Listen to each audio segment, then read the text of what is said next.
গণতন্ত্রকে ফলপ্রসূ করতে প্রত্যেকটি রাজনৈতিক দল তাদের নিজ নিজ ভাবাদর্শ সাধারণ জনগণের মনোগ্রাহী করে তুলতে উদ্যোগী হয়ে থাকেন।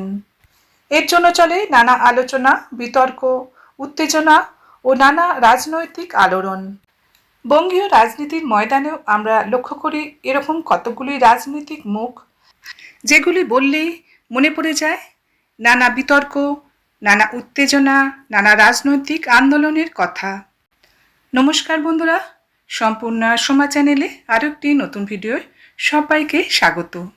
মাননীয়া মমতা বন্দ্যোপাধ্যায়ের সতীর্থ, বিশ্বস্ত সৈনিক, ছায়াসঙ্গী, আজ তার চরম প্রতিদ্বন্দ্বী, তৃণমূল কংগ্রেসের সংগঠক, নন্দীগ্রাম আন্দোলনের নায়ক, বিজেপির মুখ, বর্তমানে বঙ্গীয় রাজনীতির ক্ষমতার কেন্দ্রবিন্দুতে যার অবস্থান, হয়ে গেল পরিচয়ের পরিবর্তন।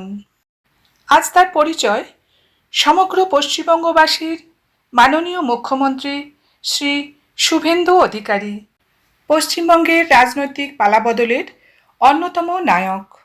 মাননীয় মুখ্যমন্ত্রী শুভেন্দু অধিকারীর জন্ম 1970 সালের 15 ডিসেম্বর পূর্ব মেদিনীপুরের কাঁথিতে। তার পিতা শিশির অধিকারী হলেন বাংলার একজন প্রবীণ ও দুধে রাজনীতিবিদ। একটি ঐতিহ্যবাহী রাজনৈতিক পরিবারে জন্ম হওয়ার কারণে খুব অল্প বয়স থেকে রাজনীতির প্রতি তার গভীর আগ্রহ জন্মায়।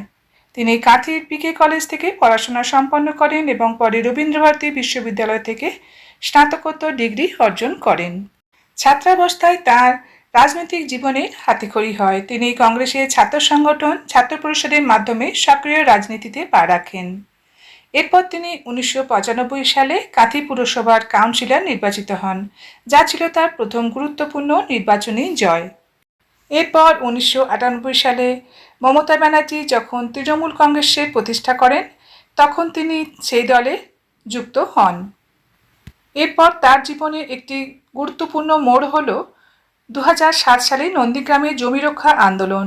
এই আন্দোলনে ভূমি উচ্ছেদ প্রতিরোধ কমিটির অন্যতম প্রধান মুখ হিসাবে তিনি সামনে আসেন এবং বামফ্রন্ট সরকারের বিরুদ্ধে এক ঐতিহাসিক প্রতিরোধ গড়ে তোলেন।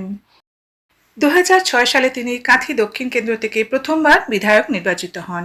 এরপর 2009 এবং 2014 সালের লোকসভা নির্বাচনে তিনি তমলুক কেন্দ্র থেকে বিপুল ভোটে জয়ী হয়ে সাংসদ হন। 2016 সালে তিনি সাংসদ পদ থেকে ইস্তফা দিয়ে বিধানসভা নির্বাচনে জয়ী হন এবং রাজ্য মন্ত্রিসভার পরিবহন, সেচ ও জলসম্পদ মন্ত্রী হিসেবে দায়িত্ব গ্রহণ করেন। তৃণমূল কংগ্রেসে তিনি মমতা বন্দ্যোপাধ্যায়ের পর অন্যতম জনপ্রিয় ক্ষমতাশালী নেতা হয়ে উঠেছিলেন। পরবর্তীকালে তৃণমূল কংগ্রেসের শীর্ষ নেতৃত্বের সঙ্গে তাঁর মতবিরোধ হওয়ায় ভারতীয় জনতা পার্টিতে যোগদান করেন। পরবর্তীকালে নন্দীগ্রাম নির্বাচনে শীর্ষনেত্রী মমতা বন্দ্যোপাধ্যায়কে পরাজিত করে বিধানসভার সদস্যপদ লাভ করেন। ভারতীয় জনতা পার্টির তরফ থেকে তাকে বিধানসভার বিরোধী দলনেতা নির্বাচিত করা হয়।